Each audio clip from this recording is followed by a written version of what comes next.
It was supposed to be a quiet weekend. I'd driven up to my lake cabin, a rustic log-built retreat nestled in pine woods, overlooking crystal-clear water. A place passed down in my family for 3 generations. But peace is a luxury people like Karen can't seem to let others have.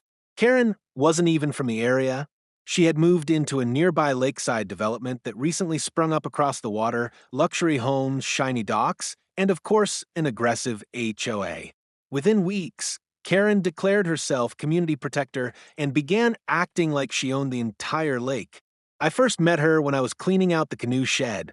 "You can't park that there," she snapped, pointing at my ATV. I looked up confused. "This is my cabin. That's my driveway." "Well, we're trying to maintain standards around here," she said, arms crossed. I shrugged and went back to work. That was mistake number 1, apparently ignoring Karen. Later that evening, while I was grilling trout on the porch, 2 sheriff cruisers rolled up my gravel path. "Sir," one deputy said, "we received a 911 call reporting a trespasser in this cabin. You got any ID?"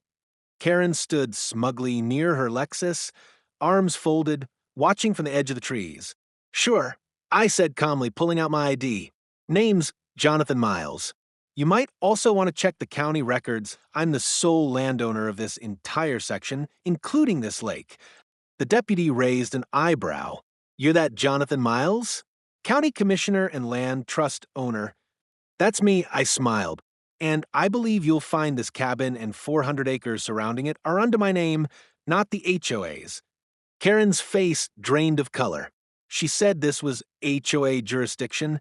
The deputy explained awkwardly. I pointed across the lake.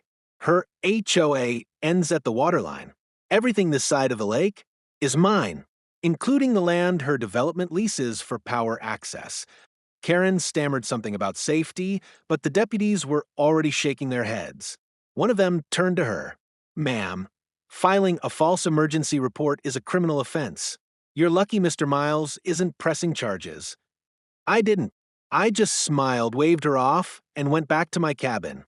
The next morning, I posted a new sign at the edge of the woods. "Private property, trespassers will be laughed at, then escorted off by the sheriff." Because sometimes the best way to deal with a Karen is to let her find out who really owns the land she's standing on.